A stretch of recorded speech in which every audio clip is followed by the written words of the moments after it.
Today I'm reviewing the Iope UV Shield Sunscreen. And really quick, I just want to say I purchase these products with my own money. I'll never waste your time with sponsored ads or videos. So if you want to help support the channel, check out nobsbeauty.com, check my Patreon community, or click on the links below. And I just want to thank everyone for using the affiliate links. It's really helping the channel huge. So I just really want to thank you guys so much for taking the time to do that. I do appreciate it so much. So this sunscreen, the reason I decided to pick it up and review it is because it was actually one of the ones that was tested by the director in Korea. So there are tests verifying the SPF in this one, and I'll talk about what that test showed in a minute. So this one has actually been proven to be a good sunscreen. Okay. So, the notes say this is a triple function sun cream with a light refreshing texture that protects the skin from UV rays and fine dust. A lot of K-Beauty and J-Beauty brands are obsessed with like dust and things, so I'm on board with it. I don't like dust either, so, and pollen and things like that, so. Okay, my first criteria is packaging, and it's packaged in a nice squeeze tube. Nothing too exciting to see here. Nice thing is it does say the expiration date on it, which... it's crazy that there are some sunscreens that don't, and then you have to find the lot number and the batch checker and see when it was made, and anyway, so I like the fact that they did that. In terms of denatured drying types of alcohol, this does not contain any of those, so if you're very sensitive to alcohol, it can be hard to find a good sunscreen that is actually effective, so this is a nice thing. When it comes to fragrance, unfortunately there is a little bit of fragrance in here. It's about halfway down the ingredient list. It is noticeable when you apply it. It does dissipate over about an hour or so. So it is noticeable scent. It's not terrible, but it is noticeable and it's there. So if you have very sensitive skin or sensitive to fragrance, there you go. Especially when it comes to sunscreen, when there's chemical filters and then you got fragrance and just even creates more potential that you can have a issue with it. So... okay, the manufacturing location for this one is Korea, so no issues with that. So the SPF, they announced this as SPF 50+. This was tested, and it came back. This was tested, I think, with Biore sunscreen as well as the Keep Cool sunscreen, which this brand kind of skated underneath it without being talked about much. But it's SPF of 58, so that's great. So you know you're getting good SPF protection. However, you do have to apply it liberally to get that protection, so... keep that one in mind. It's hard to remember to do that, but it makes a huge difference. If you apply a very thin layer, you're not going to get quite the amount of protection. But if you apply this as the recommended amounts, you're going to get close to 60. And then in terms of the UVA protection, this has got PA with 4 pluses after, which indicates great UVA protection. I'm not exactly sure this is up there with Bioderma or things like that. But this does provide good UVA protection. And then let's talk about the filters. Then we'll get to the texture and white cast.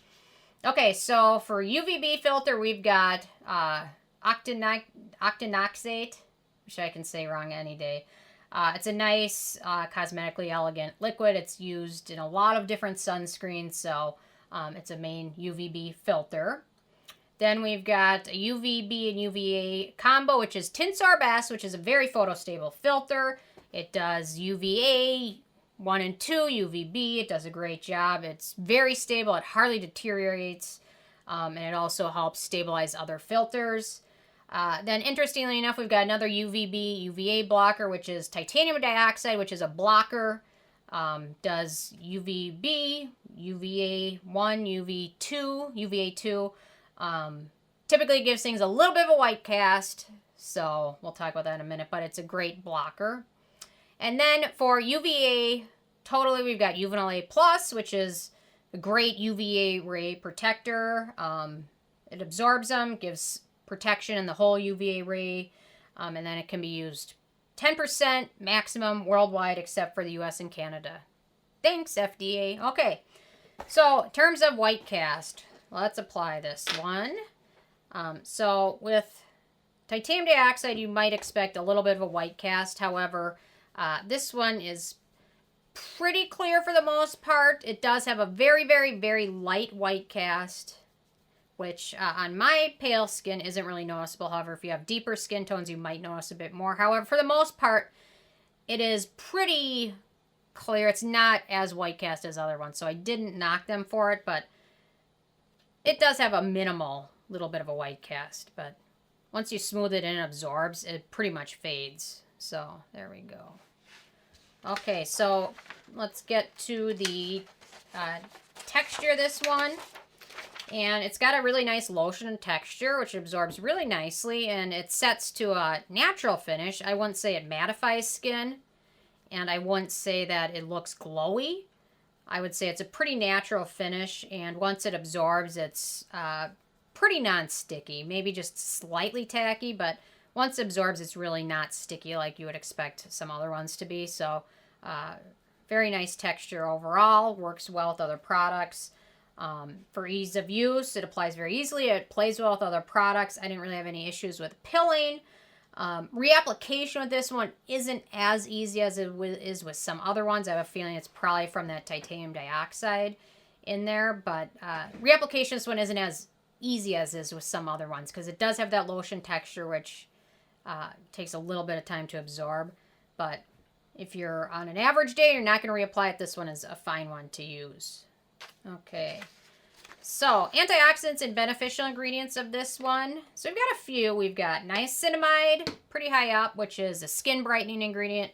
It helps with the skin barrier. It's anti-acne. It's a great ingredient for a lot of people. We've got vitamin E, which is an antioxidant as well as a hydrating ingredient. We've got bifida-ferment, which is skin conditioning, probiotic.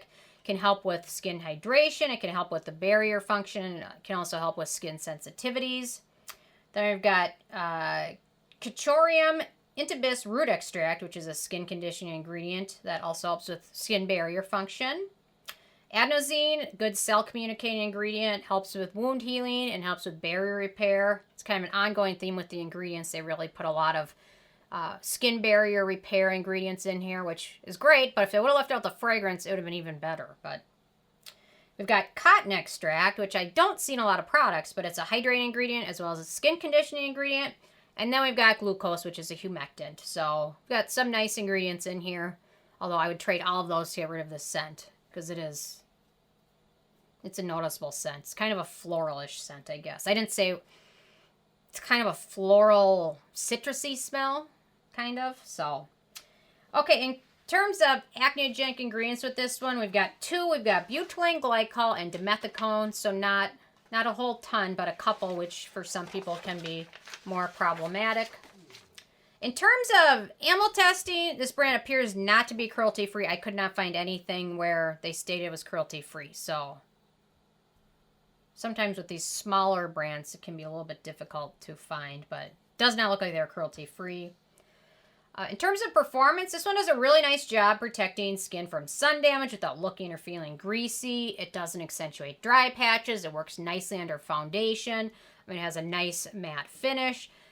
Sometimes I like these combo sunscreens, which have a little bit of combo of chemical and mineral, organic and inorganic filters, because sometimes it just does a nice job to kind of cover all your bases, and sometimes the mineral stuff helps block it and the chemicals help absorb, and it does it without looking greasy, which is nice because it's hard to do with a sunscreen to make it look and feel matte and not greasy, but at the same time not make your skin look or feel dry. So it performs very nicely. Then in terms of the price, this is a full size, which is 60 milliliters, 2.02 ounces, and it retails for about $25, making it pretty affordable. Yeah, so it's a bigger bottle. A lot of sunscreens come in these tiny little bottles, which make you not want to apply it liberally. This one's a decent size, and you certainly can use it all over. You can use it face, body, wherever. So this one's a really nice one, especially if you have somewhere where you live where there's a lot of pollen out and things like that. It really does a nice job kind of giving the skin a nice protective layer over it to protect it from bad ingredients and UV damage. So overall, with a 15 being a perfect score, I gave this one a 12, which is pretty good. It's that darn fragrance, but you know, once you use it a few times, you kind of get used to it, but you've been better without it. Anyway, so at least this one's a tried and true one, so we know this one works and actually has the SPF that it says it does, so that's always a good thing. Anyway, so I'm interested in hearing from you guys if you've had a chance to try this one out yet or not, and if you have, what your thoughts are. So definitely leave a comment, or if you've tried any other sunscreens from this brand, what have you tried from them? They've got a few. So anyway, love hearing from you guys, and stay tuned for more tomorrow. Thank you so much.